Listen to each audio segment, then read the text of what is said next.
Ubuprotestanti buracyariho. Amen. Ariko buriho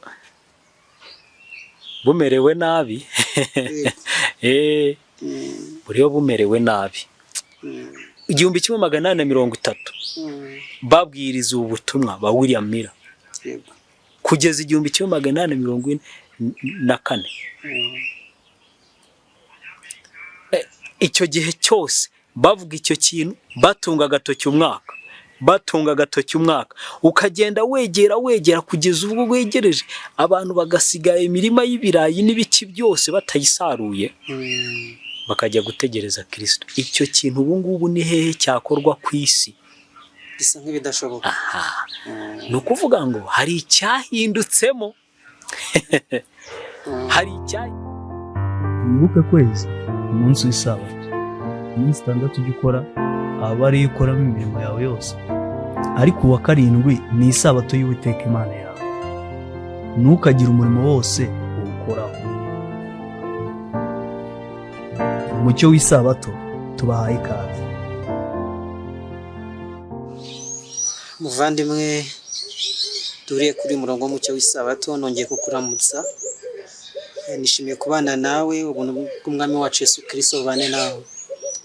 Nejejwe nuko twongeye kugira amahirwe adasanzwe, amahirwe yo kongera kurira mu ijambo ry'Imana, kandi ngarukanye n'umuvandimwe tumaranye iminsi turi kuganira ku magambo akomeye, amagambo yerekeranye no gusuzuma aho ijuru rigeze. Twiteze ko igitondo cyo kuboneka k'Umwami wacu Yesu Kristo kiri hafi gutamuruka kugira ngo abana b'Imana batahe iwabo. Nongeye kuramutsa muvandimwe Kelly. Ndagushimiye. Kandi ngo ikaze nanone mu mwanya mwiza tujye kongera kuganira ijambo ry'Imana. Njye uvuga inyuma nitwa Eric Habyarimana kubo tutamenyeranye. Ngarukanye na Kelly Rwamapera, umunyamakuru w'umwuga akaba n'umusesenguzi w'amateka, atari amateka asanzwe gusa ahubwo n'amateka y'intambara ikomeye iri hagati y'ikiza n'ikibi, umucyo n'umwijima. Kandi nongeye kugushimira ko wahisemo ko tuganira kuri ino ngingo ngo twibaza ngo ese ijoro rigeze he. N'umuco wacu rero ko dutangira n'isengesho. Reka n'ubundi ngusabe twicishe bugufi imbere y'Imana, tubanze dusenge hanyuma dukomeze ikiganiro. Data mwiza, turagushimye, tugushimiye imbabazi zawe tugiriye yuko twongeye kwibona muri uyu mwanya. Izina ryawe rihabwe icyubahiro. Amen. Gwindubane natwe nkuko wabanye natwe mu minsi yashize, kandi Mwuka Wera akomeze kudufasha kumvikanisha ijambo ryawe, kandi abaryumva nabo ubaha umutima mwiza wo kwizera, maze dukizanwe nabo mu izina rya Yesu. Amen. Amen. Derukana gusuzuma iby'umwijima. Twaganiriye byinshi ku byerekeye iby'uwo mwijima. Twabanje kureba uko byaje, dusanga byaje itorero rimaze kwihuza na leta. Tuza kwibaza uko byaje kugenda, none itorero rikaba ryo risigara riyobora byombi. Warabitweretse n'ingaruka byagize, kandi twega ko ari ugusora k'ubuhanuzi bw'ibyanditswe byera uko byahawe mu buryo bw'umwihariko Danieli, ko twasomye muri Danieli igice cya 7. Kandi mugaragu w'Imana Pawulo yongera kubibwiriza, abyandikira Abatesalonike ngo bakomeze kubyitaho. Watuganirije ingaruka byagize ku buryo n'abanyamateka babyise igihe cy'umwijima, igihe isi yose yari mu maboko y'ubutegetsi bw'ubupapa, abami b'isi bamwubamira, ko ari igihe cyabaye kibi cyane, haba mu mitekerereze ya muntu, mu majyambere abantu bagiye bagira n'ibindi. Twabonye n'ibyigisho bikomeye cyane by'ibinyoma byazanywe n'iryo toro mu gusenya ukuri kw'ijambo ry'Imana, nk'igigisho ya purgatori warayidusobanuriye neza, dusobanurira inyigisho yo kwishingikiza ku mirimo, abantu bakumva yuko bazakizwa n'imirimo itegetswe n'amategeko. Watubwiye byinshi. Ubu ndagira ngo noneho dufate indi ntambwe, dutere indi ntambwe, twibaza ngo mbese ukuri kw'Imana kwarasiribanzwe burundu? Uyu munsi dufite Bibiliya, iracyari mu maboko yacu, ndetse hari mu buryo busendereye rwose. Abashaka verisiyo y'impapuro zifite inyuguti nini barazibona, abashaka udutoya tugendanwa mu mufuka, livre de poche zirahari, amatelefone yacu arimo Bibiliya. Byagenze bite kugira ngo Bibiliya ikomeze kurindwa kugeza ubwo tuyifite ubu ngubu, dore ko watweretse yuko mu gihe cy'ubupapa Bibiliya yaciwe mu bantu rwose. Mbese Bibiliya yaje gukomeza kubungabungwa gute ku buryo uyu munsi dufite ama imprimori menshi. Ngira ngo ni kuri ko igitabo cya Bibiliya ari cyo gitabo cyagurishijwe kuruta ibindi bitabo byose. Yakomeje kurindwa gute? Byasaba gusubira cyane inyuma ko urumva Bibiliya yakomeje kubaho. Yego.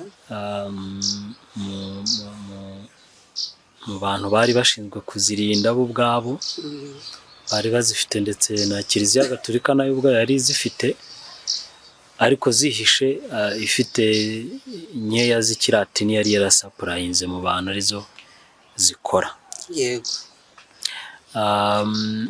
Ariko kugira ngo Bibiliya iboneke habanje ibintu byinshi ubuprotestani bwakoze, ku buryo biragoye cyane kuvuga kuri Bibiliya utabanje kugera ku buprotestani uko bwatangiye kugira ngo Bibiliya izagerweho, kuko Bibiliya ni umusaruro w'ubuprotestani. Amen. Amen. Nkahita nzamura ikibazo rero gisamaje, mbese ubuprotestani ni iki? Amateka y'ubuprotestani ni ayahe? Bwaje bute? Ubuprotestani n'ubu tujya twumva ko hari abantu b'amadini ya giprotestani, kandi koko yagombye kuba ari amadini ya giprotestani. Ubuprotestani ni ukuvuga ngo ubuhakanyi. Yego.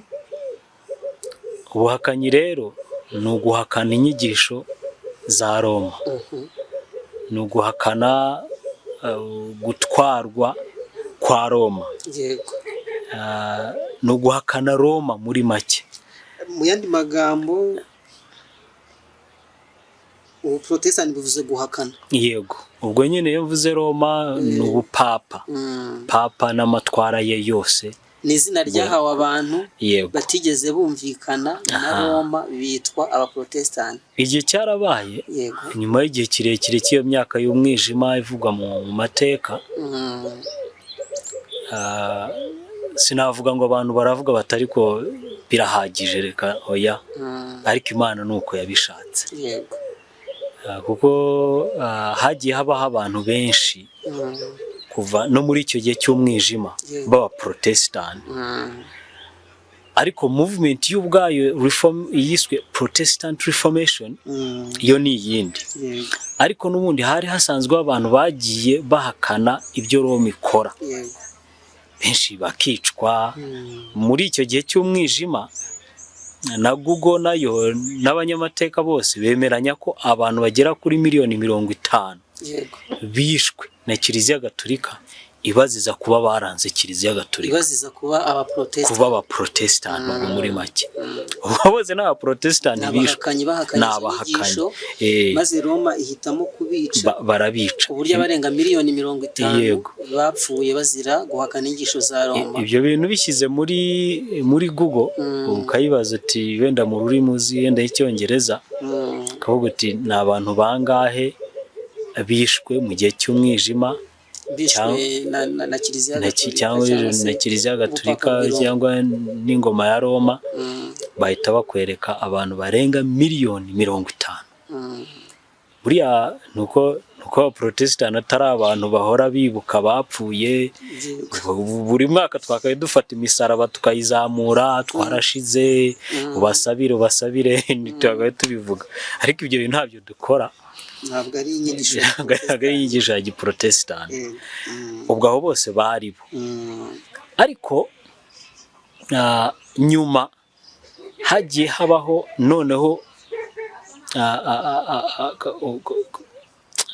nayita noneho nk'imvura noneho y'umuhindo y'ubuprotestani, movement ifatika. Yahereye cyane tubona ba John Huss, abavuga Jean, abavuga Hus, ariko ni John Huss. bitewe n'ururimi uvuga igifaransa icyongereza. Tukabona benshi ariko umuntu wabaye nk'imbarutso y'ikintu gikomeye cyane ni Martin Luther mu 1517. We ntabwo yaje avuga ati nje guhakana ibya Roma. We yabonye hari yashatse amahoro yo mu mutima. Yego. Rozare shapura araziga nyinshi, asenga kenshi, agahora muri chapel kenshi, ibishushanyo byose akabishyira hariya, akabisenga, akabyunamira, akigisha n'abandi kugenza gutyo. Yego. Ariko mu by'ukuri muri wakumva ntabwo ashyikiranye n'Imana, icyo kintu kiranga muri we. Yego. Akabona yakoze byose byo ku mubiri bigaragaza ko rwose ari umuntu w'Imana. Abantu bose bakamushima, ariko muri wakumva hari ikibura. Yagiye yiga ibyanditswe byera, yiga Bibiliya, atangiye gusanga ko hari ikintu cyatakaye. Iki kintu cyatakaye we ntiyagishinjaga ngo wenda muri babi mwakoze ibi n'ibi. Yatangiye kugenda agisangiza bagenzi be, ati nyamara twaratanye. Buriya amahoro y'umutima aboneka ukunuku. Yego. Ubuntu bwa Kristo bwonyine burahagije. Atangira kuzana ibintu nk'ibyo. Hano bavuga ubuntu se. Aragera kuri ayo mahame. Hari icyo numva nshaka ko usobanura mu buryo bwimbitse. Uratwereka? Ntago nageraho cyane, ariko nashaka kugaragaza uko Martin Luther yatangiye. Yego. Aho ngaho niho yatangiye kugenda yiga ibyanditswe byera. Niko kubona ko Kiliziya Gatolika cyangwa nubwo idini ryari rihari nyine ni ryonyine ryari ryemewe. Ari umupadiri mu Budage, ari umuntu ukomeye. Aravuga ati oya, hari ikintu cyanze. Niko ya mahame 95 ayashyira ahagaragara. Wittenberg. Asobanurira abantu ibintu byinshi bijyanye n'uko abantu bashobora kwiyunga n'Imana. Icyo rero ntabwo cyashimishije Papa, icyo kwiyunga n'Imana. Yego. Atangira no ubwo nyine, kuko kwiyunga n'Imana byasabaga ko umuntu aba ahagaze mu kuri kose. Icyo ni kimwe. Kandi ukuri kose ukavanaho kuramya ibishushanyo, kukavanaho kuramya abapfuye, kukavanaho gusengera abapfuye. Ibyo byose biba ikibazo kuri Kiliziya Gatolika, kuko ni ibintu yari yararemye. Kukavanaho indulgensiya, abantu kugenda na repentance, penitensiya, abantu kugenda bagasaba padiri. Noneho bagira ikibazo nawe. Izo nyigisho barazanga. Bazanze, ubwo urumva ko we ari muri bo ahakana. Abaye umuhakanyi. Akomeza kugenda bigaragaza muri uku kubigaragaza byavuyemo ko bamuca. Uko kose kumuca rero icyo gihe haba amahirwe kuko printing press yari imaze kuhaba. Hari uburyo bwo gusohora inyandiko. Niyo mpamvu reka mbwira abantu b'Imana ko Roma idashobora kugira ububasha ku bantu iyo basoma. Yego. Iyo abantu basoma. Aho rero Bibiliya, turacyari kuri rwa rugendo rwa Bibiliya. Ubuprotestant buratangiye, abantu benshi batangiye gusoma ibya Martin Luther hirya no hino. Biragenda bigera mu Burayi, imyaka igenda igera, biba byinshi. Nuko ubuprotestant cyangwa ubuhakanyi bwatangiye. Yego. Ndumva icyo kintu abantu babanza kukimenya. Niba numvise neza umbwiye ibintu bibiri, ahari ntajyaga nihutira gutandukanya. Unyeretse ubuprotestant n'amavuko yabwo, unyeretse n'icyitwa ubugorozi k'ubuprotestant Protestant Reformation. Abaprotestant batangiranye n'igihe cy'umwijima. Yego. Habaho abantu b'Imana banamba ku kuri kw'Imana, bakomera ku kwizera kw'abakurambere, bikomeza kuri Bibiliya, ku rufatiro rw'intumwa n'abahanuzi, ndetse bararenganwa cyane kugeza ubwo abarenga miliyoni 50 babarurwa yuko bapfuye bazira kwizera Bibiliya. Abo ni abaprotestani. Guhera muri cya gihe cy'umwijima, itorero ryiyunga na leta, abantu bajya munsi y'ubutware bwa Roma itegekesha abantu igitugu ku buryo ishaka no gukontorora imitimanama yabo. Hari abantu babyanze, icyakora abo bantu bemera no kumena amaraso bazira ibyo bintu, kugeza ubwo igihe cyageze hakabaho noneho ubugorozi cyangwa se ivugurura mu by'iyobokamana rizanywe n'aba Protestant. Mbere yuko tuva kuri ibi ngibi by'aba Protestant ngo tugere no ku murimo w'ubugorozi bakoze, nayahe matsinda adasanzwe tubona mu mateka, nabahe bantu nubwo rukomeje kubakomozaho bagize uruhare muri uyu murimo, bamenyekanye mu guhangana n'ubutegetsi bwa Roma, kugira ngo bize kudufasha kumva n'umurimo bakoze w'ubugorozi mu gihe cyakurikiyeho. Abagorozi bari benshi, ariko aho wenda duhereye nko ku ba Waldensi, yego, n'abantu benshi bagiye babaho. Buriya n'abavodwa nabo bari abaprotestant, aba Waldensi. yego, ba John Huss twavuze, ba Wycliffe, yego, ba Tyndale, ariko Tyndale yewe n'uwa nyuma ho gato, ba Martin Luther, ba John Wesley, ba John Calvin, ni benshi cyane, ba Zwingli, n'abantu barari benshi.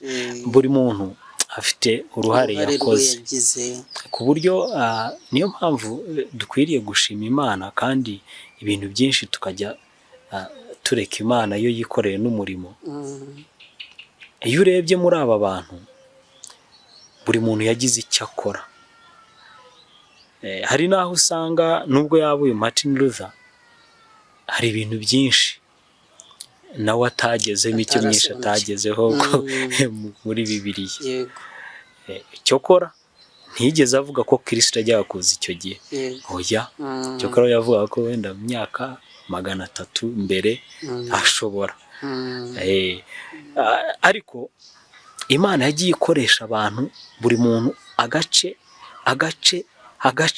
buri muntu aho aherereye, Imana ikagira ikintu imukoresha nyine muri icyo gihe, muri ako kanya.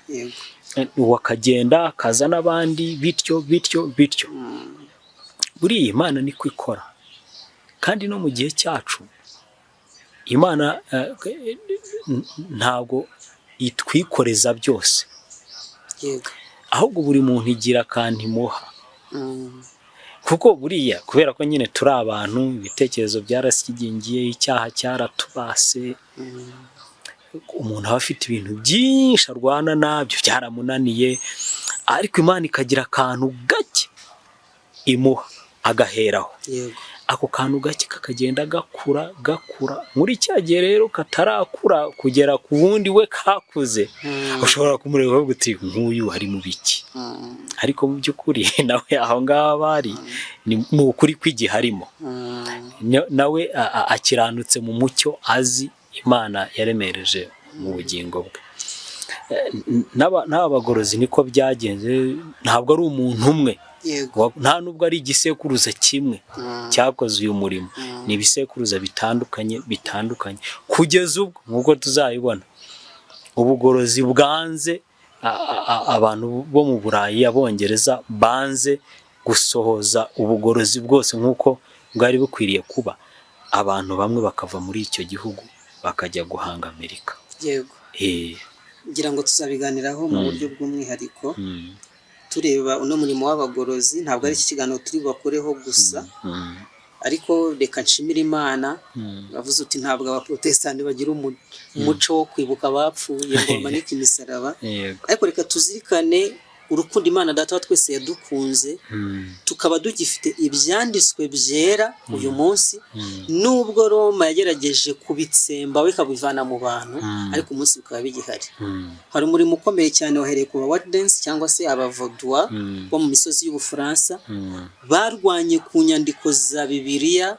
Hari indirimbo iri mu gitabo cy'igifaransa yitwa Le Colporteur Vaudois, wiyembaze ntabwo nyibuka neza ariko kera nigeze kuyiririmbaho, iryoshye cyane. Bari batwaye ibitabo bakise Livre Noirci, igitabo gifite kava y'umukara ariko kirimo amagambo y'Imana. Abavaudois abana babo ngo babadoderaga imyenda ibasha guhisha Bibiliya, bakajyana izo nzandiko bagiye gukora imirimo runaka, bakajya bazisoma no ku mashuri. Bo ntabwo bigeze barangurura nk'uko ba Luteri baranguruye, ariko kandi barinze igitabo cyitwa Bibiliya cyane, bakakigisha abana babo, bakagenda mu mahame y'uko kuri, ndetse banabwabweho ibitero bidasanzwe. Amateka niyo mpamvu bazirikana cyane. Barwanye kuri Bibiliya. Imana ishimwe ko yakomeje kurinda abana bayo. Umucyo ntuzimangane mu isi nubwo hari hariho umwijima w'icuraburindi. Yego, icyo cya Bibiliya. Aba bantu bitwa imuri za mu gicuku. Imuri zakomeje kumurika muri cya gicuku cy'icuraburindi. Igihe cyarageze rero Imana yagurutse abagabo nka John Wycliffe. John Wycliffe yari umuntu ukomeye cyane mu butegetsi bw'Ubwongereza, kugira ngo amateka ye urayazi. Yari professeur muri University ya Oxford. Niwe wabanje guhindura Bibiliya bwa mbere. Niba ataritinda sinibuka neza wabanje kubikora bwa mbere. Ayihindura bwa mbere ashyira mu rurimi rw'Icyongereza abanyagihugu bumva.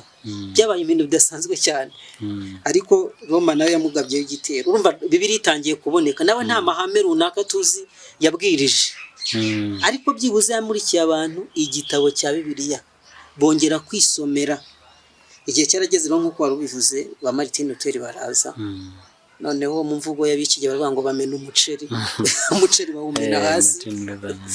Bavuga ibintu mu mazina yabyo, Imana ibashoreye nubwo atari ko byose byavuzwe. Ndagira ngo nkubaze rero, noneho tugeze mu gihe cy'ubugorozi nyirizina, cyangwa se igihe cy'ivugurura, igihe ibintu Roma yigishije abantu batangiye kubwirwa ngo bino bintu ni ibinyoma, na yahe mahame tuzirikana yagengaga abagorozi, abaprotestani b'abagorozi muri icyo gihe? Nta nubwo ari menshi, kandi nta nubwo ari ibintu bitangaje. Ni amagambo wumva. Hari umuvugabutumwa twigeze kuganira muri iyo minsi, mubaza wo mu Mugenzi Ministries, mubaza ku zimwe mu nyandiko bakora, mwese iyo mushyira ibitabo mu Kinyarwanda birimo gutsindishwa n'ubuntu bwo kwizera, ntibibavuna cyane ko ari ururimi rushyashya. Ahubwo nibyo byumvikana vuba cyane. Nibyo byumvikanye kurusha kuvuga ubuhanuzi. Rero n'aya mahame nta nubwo ari menshi, nta nubwo aruhanije. Ni ukuvuga ngo Martin Luther we ikintu yabonye ko ibyo umuntu yakora byose ni ubusa, ariko ubuntu gusa. Grace alone. Amen. Ubuntu gusa. Mbese iki kintu kirakomeye kumvikana. Ntabwo gikomeye. Ubuntu bwonyine. Cyangwa kubera ko we icyo gihe n'ikiratini cyarakoreshwaga, ubwo ni sola gratia. Ni gratia. Ubuntu kandi ubuntu bwonyine. Ngira ngo iri ni cya kindi ubwo aje gusenya ihame rya Kiliziya Gatolika, ry'uko abantu bashobora kwishingikiza ku mirimo yabo, muri za indulgensiya, muri kwakugura ibyete by'ibyaha bakoze n'ibyo bari gukora n'ibyo bazakora. Martin Luther azabwiriza ngo twakijwe n'ubuntu bwo kwizera gusa. Ubwo niba uvuze kwizera, ubwo ni sola fide. Ubwo hajemo ikindi, ni faith alone. Faith alone. Amen. Kwizera gusa. Kuko we yari buriya Martin Luther, nuko nyine simfite nuko nabibwira abavandimwe b'Agatolika, Martin Luther yari umugatolika ukomeye. kandi ubikunda cyane ubyitayeho cyane, ari umuntu wasomye shapure waramukije Mariya inshuro abantu batazi. Yego. Ariko ibyo byose birangira abonye ko ibi byose ni imirimo, nta kintu bishobora gukora uretse ubuntu bwa Kristo gusa no kumwizera gusa. Amen. Icyo kintu rero nyine niyo mpamvu no mu Protestant uyu munsi twese twakuze tuzi ko ari ibintu byinshi tugomba gukora kugira ngo twemerwe n'Imana. Ariko ihame rya mbere rigira umuntu mu Protestant dore ni aya ngaya. Yego. Ubwo buntu gusa, ubwo ni Kristo wenyine, ubwo ni Solus Christus cyangwa Christ alone. Kristo gusa. Ibyanditswe byonyine ubwo ni sola scriptura cyangwa scripture alone. Ubwo ni icyubahiro cy'Imana nyine, kuko icyo gihe urumva papa niwe wari ufite icyubahiro, ari we wihariye, niwe nyir'ubutungane, niwe Holy Father, n'ubu ayo mazina barayamwita. Ibi bintu byose ni blasphemy, ni amazina atuka Imana. Ubwo icyo nacyo arakizana ko glory is for God alone. Amen. Ibyo nabyo arabizana. Nibyo bintu byari bishingiyeho ibindi byose yagiye yigisha by'Ubuprotestant nk'uko wambajije. Yego. Abantu b'Imana dukwiye kwishimira ijambo ry'Imana. Ni ku ndirimbo yo mu gitabo cy'Abadivenisi kivuga cy'indirimbo 137 ngo mwabera umwami mwe mwishimira ijambo rye kuko ariryo rufatiro rwo kwizera. Ku mugani nk'uko bivuze aya ni amahame yoroheje, ariko yagiye yirengagizwa cyane, Rome yatsembaho, ubu ni bwo bugorozi bwaje.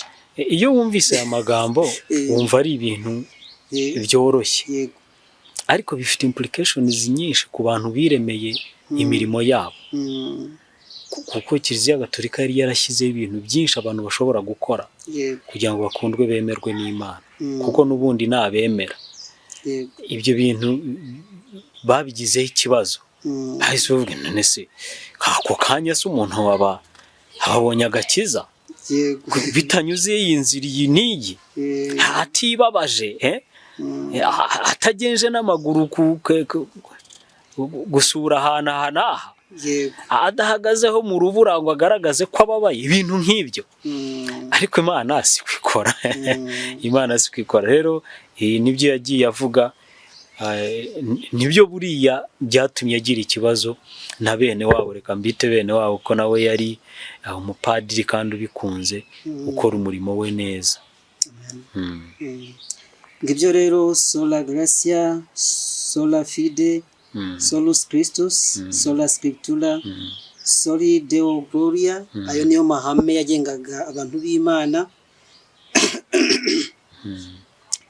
Bari bikomejeho mu gihe kidasanzwe cy'ubugorozi, igihe cyatumye ukuri ku ijambo ry'Imana kongera kugaragara mu isi. Mbese ikindi kibazo cy'amatsiko, Abaprotestani b'uyu munsi, tugana no ku musozo kuko nibwira yuko tuzagana no mahame mu buryo bw'umwihariko mu biganiro bizakurikiraho, tureba na impact byagize ku batuye isi. Ubuprotestani bw'iki gihe buracyakomeye kuri aya mahame. Mbese Ubuprotestani buracyariho cyangwa ntabwo bukiriho? Ubuprotestani buracyariho. Amen. Ariko buriho bumerewe nabi. Buriho bumerewe nabi. Nk'uko twabibonye, n'ubundi turaza kubibona neza wenda mu bindi biganiro bizakurikiraho. Inyandiko ni kimwe mu bintu byarwanijwe na Roma. Yaba Bibiliya abantu kuyisoma, yaba noneho no gusohora ibyigisho mu nyandiko, kuko icyo gihe nta ma YouTube yari ariho ntaki. Rero printing press cyangwa gucapwa kw'impapuro cyari ikintu gikomeye cyane. Kugeza ubu reka mbwira abantu, kimwe mu bintu biranga ko ubu Protestant bufite ikibazo, simvuga ikibazo kiburimo bwo nkabwo, ahubwo ko bwibasiwe. Yego, niyo mvugo nziza, ko bwibasiwe nuko amakuru abura, nuko abantu badasoma, nuko abantu batiga. Yego. Abantu iyo mubona ibintu, hari ibintu byinshi ubu ngubu, ntabwo Rome izaza ibuza abantu gusoma, ibabuza ibi n'ibi, ahubwo yabateza ibirangaza byinshi. TikTok, hari abantu benshi bavuga n'utuntu twinshi dusetsa kuri YouTube, umuntu agascrollinga YouTube yose akabona utuntu twinshi dusetsa, ugasoza nta cyigisho na kimwe ubonye. Umuntu ashobora no kuvuga ati nagiye ngiye kureba icyigisho cya kanaka, bikarangira ntacyo ubonye. Umuntu akibuka Bibiliya ku isabato akayishaka aho iri akahabura. Ibi bintu birahari. Ubwo ni uburyo bwo kugira ngo abantu babe mu bubata. Ubu Protestant rero burahari, kubera ko Bibiliya zirahari, ibintu byose birahari, ahubwo Rome ikikora ni ukunyura mu buryo butandukanye kugira ngo ibuze abantu kugera ku makuru, kugera ku ijambo ry'Imana, ari mu ijambo ry'Imana. Kimwe nuko no mu buzima busanzwe Rome ishobora gukoresha n'izindi nzego nyinshi zitandukanye kugira ngo umucyo uyu n'uyu upfukirane. Rero abantu b'Imana, ubu Protestant buracyahari kandi buracyakomeje, ariko buri mu gihe gikomeye, kubera ko hari igihe bwabayeho. Reka ntange urugero, nko mu gihe tuvuge igihe cy'1800 guhera na 30 kugeza 44. Reka ntange urwo rugero rwonyine ngaragariza abantu ko ubu Protestant bwari buhari koko, kandi ko ubu ngubu bugiye bucwekera bitari ku rugero nk'urwo. Abantu, itsinda ry'abantu bamwe bize ibyanditswe batangira kubona ko Kristo yajyaga kuza mu 1844, aribo bavuyemo Abadiventiste b'umunsi wa karindwi. Abo bantu bari bafite uburenganzira bwo kubwiriza ibyo bintu, barabibwiriza ko Kristo agiye kuza. Habaho n'abantu bagurisha ibyabo, habaho n'abantu banga kwita ku byabo kubera ko Kristo agiye kuza, batangira kwitegura Kristo. Igihugu cya Amerika ntibigeze bafatwa, nta n'umwe wafashwe ngo afungwe, ngo bavuge ngo ngo none se bimurimo n'ibiki, ngo ni inyigisho zihungabanya ituze rya rubanda, umutekano w'igihugu. Ibyo bintu ntabwo byabaye. Abantu baritegura, n'abantu bose babizi ko kuri uwo munsi hari abantu biteguye ko Kristo azaza. Baragenda baricara, nta muntu n'umwe basagariye. Ndagira ngo mbaze abantu, iki kintu ubu ngubu movement nk'iyo yaba hehe hano ku isi? Yaba he no muri Amerika ubwayo? Kuva mu 1830 babwiriza ubu butumwa ba William Miller, kugeza 1844. Icyo gihe cyose bavuga icyo kintu, batunga agatoki umwaka, ukagenda wegera kugeza ubwo wegereje abantu bagasigaye imirima y'ibirayi n'ibiki byose batayisaruye, bakajya gutegereza Kristo. Icyo kintu ubu ngubu ni hehe cyakorwa ku isi? Bisa nk'ibidashoboka. Ni ukuvuga ngo hari icyahindutsemo. Hari icyayi ubu ngubu, nubwo haba umuryango umwe mu gihugu kimwe bakavuga bati ariko twebwe twabimenye ko Kristo agiye kuza, CNN iyo nkuru yayandika, ingabo zikabareba nasa nayo ikabivuga ati ariko twe mu kirere turahabona nta kintu tubona, aba bantu barayobye, mubafate mubafunge, barayobye abantu. Nibyo bishobora kuba. Ni ikigaragaza ko kuko uprotestani bwari ukwigobotora ngoma ya Roma ikandamiza imitima, noneho abantu bagengwe n'imitima nama yabo. Umuntu niba ari mu kintu cy'ubuyobe kimurindagize, atsindwe, yimenyera ukuri. Niba atarabashijwe kubwirwa n'undi ngo abyeme, n'uwo muntu umubwira nawe afite uburenganzira bwo kubimubwira. Mbese ukuri kukaba ku mugaragaro. Icyo kintu rero kigiye gicwekera. Kugira ngo abakurikira amakuru, haba abanyarwanda, haba abanyamahanga, cyangwa se abanyarwanda bumva izindi ndimi bakareba no mu bindi birere by'isi, ubu protestani ubu bufatwa nk'abantu buzura umwuka wera, batigisa ukabakubita hasi, bagatendereza, bakabyina, ibintu bisa nk'ibyo ngibyo. Abanyarwanda benshi bibera muri icyo kinyenga cyitwa protestani, ariko mukuru atari bwo. Bakaba bafite ibyiringiro by'uko bagiye kubona visa, bagiye kubona abagore niba badafite abagore, bagiye kubona urubyaro niba bararubuze, Imana igiye kubahindurira amateka. Ariko ubu protestani ntabwo bwari ubwo.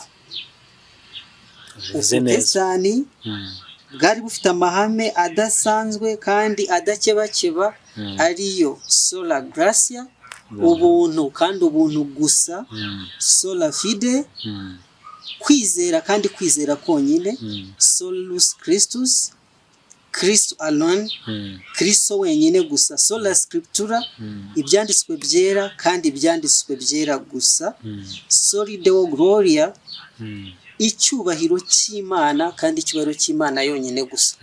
Nibyo ngibyo byari bibaraje inshinga, nibyo babwirizaga, nibyo bishemeraga. Ikitari mu ijambo ry'Imana burya cyo gutwekereza ubwenge bw'abantu bisa nkaho ari byo bigezweho, ariko nibwire ko uzabitwereka uko protestani bwagiye bwinjirizwa n'imbaraga y'umwijima. Tuzabiganira icyo Roma yakoze mu guhangana n'ibi bintu. Nibwira ko uzatubwira iby'abajesuits baje kuza bakinjiza mu protestani bakabusenya, bakabuvana kuri aya mahame uko yakabaye. Abantu basigaye bafite idini yo mu isi aho kureba idini y'umwami wacu Yesu Kristo. Ni idini y'amajyambere, ni idini yo kubajyana aho bifuza kujya, ariko mu isi ntabwo abantu bari kujya mu ijuru. Ni ikibazo gikomeye cyane. Vuze ikintu cyatumutendereze. Tumutendereze yahereye i Gahini. Abantu bakabyina,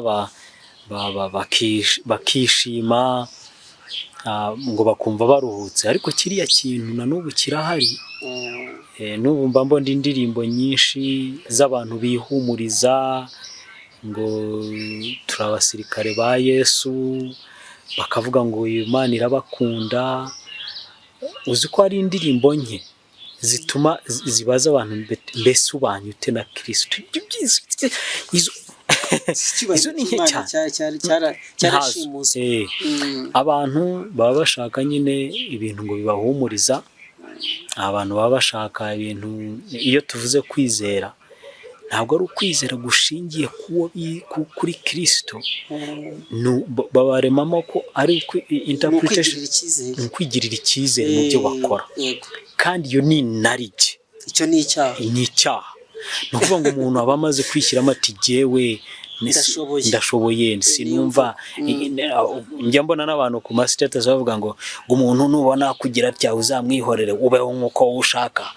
Ibintu biri aho bidashingiye ku byanditswe byera, ntibashaka kwigishwa, ntibashaka kwiga, mbese ibintu by'inarijye gusa, umuntu kwigirira icyizere. Izo ni filozofi zipfuye. Nibyo bihari. Abantu bakabaye bahinda umushyitsi imbere y'ijambo ry'Imana, bakibaza ese mbanye nte n'Imana, ese nakwiyunga nte n'Imana. Ibyo nibyo abantu bakabaye bibaza igihe cyose, ariko usanga sibyo bihari. Tuzabigeraho mu buryo ingabo zashinzwe n'ubupapa z'abajesuite, ibyo zagiye zikora n'ubu zigikora mu mahanga, mu bihugu mu banyapolitike, mu madini, mu itorero ry'Abadivantisite b'umunsi wa karindwi, ahantu hose baba barajagase, ni abagoronome, ni abavugabutumwa, ni ahantu batari, no mu ndaya babayo, no mu banyamakuru, mbese ahantu hose, no mu mabanki babamo. Mbese umuntu wese icyo yize arakiga, ariko umugambi ari uyu n'uyu. Mu baganga, none mu baganga ho ni benshi, cyane cyane mu bayoboye ibintu bishamikiye ku bya kiganga, nibo basa n'ibintu byinshi. Rero yenda tuzabigeraho, ariko Imana nk'abaprotestani b'uyu munsi hari ibyo itwifuzaho, kandi turebera ku baprotestani bagenzi bacu batubanjirije. Twebwe ubwacu ni ugushaka kwiyunga n'Imana, twebwe ubwacu, mbere y'uko tugera ku bandi. Hari ni kenshi nyine kubera uburiganya bwa Satani, umuntu abanza ku bandi, ariko iyi ngingo aho umaze kuyumvira, ukwiriye kubanza kwiyunga n'Imana, kumenya ariya mahame solas ko ari 5 z'ubuprotestani, atari ukuzimenya nk'ubumenyi, ahubwo ukisanga uzihagazemo neza. Ibyo ngibyo rero iyo umaze kumenya ni ibyanditswe byonyine, nta katikisimu, nta zindi nyandiko zo ku ruhande, ibintu byose bigomba kuba bihwanye n'ibyanditswe. Ikibusanije n'ibyanditswe nyine ni icyo, ukagifata nyine ko ari ikintu kiyobya, full stop, nta bindi. N'uyu munsi reka mbwira abantu ikintu kimwe, dufite amategeko y'Imana, ariko abantu bibwira ko niba amategeko y'Imana ari 10, bibwira ko ikintu cyose kindi gikorerwa mu isi kitavuzwe direct mu mategeko y'Imana, icyo ntabwo kireba amategeko y'Imana. Umuntu ntabwo babyitaho kuvuga ati ese iki ngiki gihuriye he n'amategeko y'Imana. Tuvuge urugero, niba hari campaign y'indwara iyi n'iyi no gukingira abantu, umuntu akavuga ati ariko ntaho byanditse amategeko y'Imana, si binabikurahe. Akagenda avuga ati ngiye ahubwo banteresha ati icyarimwe. Ahanga icyo mbivuge, simvuze ko gukingirwa ari bibi, noya, ibyo byo tube tubirekeyeho, ariko ntanze urugero. Ntabwo ubwonko bw'umuntu bwakoreshejwe ngo butekereze. Ntanze urugero, n'ikindi kintu icyo ari cyo cyose, cyaba gikorwa n'umuturanyi, cyaba gikorwa n'umubyeyi, cyaba gikorwa nande, umuntu agomba kuba ashobora kukireba, akakireba mu mategeko y'Imana, akakireba no mu ijambo ry'Imana mu buryo bwagutse. Ariko iyo umuntu atangiye kuvuga ngo ibyo nta birimo, ngo aba atangiye kuva ku buprotestant, ni ukuvuga ngo igisigaye aba agiye kuyobywa n'izindi nyigisho. Kavuga ati ijambo ry'Imana nyine iki nta kintu ryakivuzeho, ubwo rero amabwiriza yantuza niyo nkurikiza. Ibintu nk'ibyo rero ubuprotestant nubwo ni ukureba ko ikintu cyose gihwanye n'ahanditswe ngo muza n'amategeko, ariko uraza kugongana n'abaprotestani benshi, kuko ihame rya protestani turisanga mu Efeso 2:8 kugeza 10, atubwira ngo twakijwe n'ubuntu bwo kwizera, ntibyavuye kuri twe ahubwo n'impano y'Imana, ntibyavuye no ku mirimo kugira ngo hatagira umuntu wirarira, kuko turabo yaremye, ituremeye imirimo myiza muri Kristo Yesu, Imana yiteguriye kugira ngo tuyigenderemo. Abaprotestani bavuga yuko twakijijwe ku mategeko rwose, amategeko atatugenga.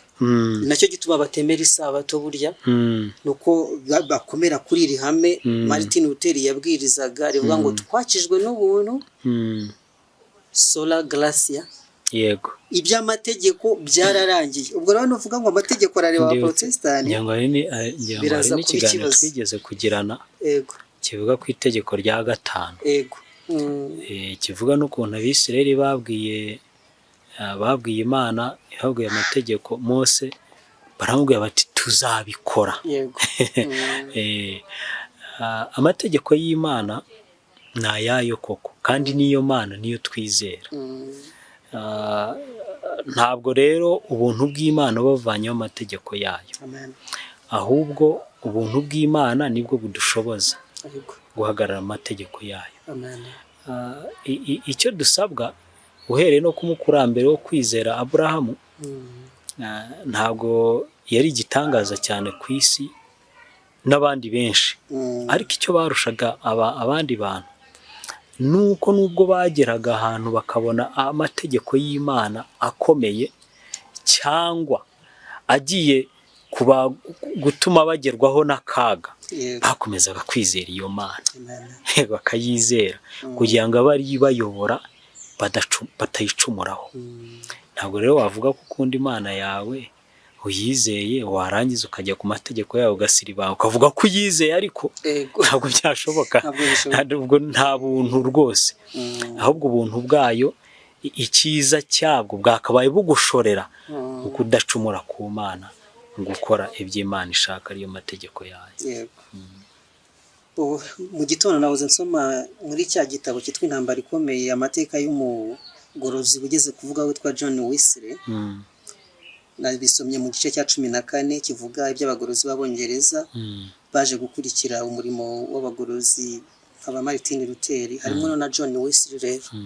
John Wesley nawe yarwanye urugamba nk'ubwo Martin Luther yabanje kurwana rwo kugerageza kugira umuhati wo gukiranuka, gukizwa n'imirimo.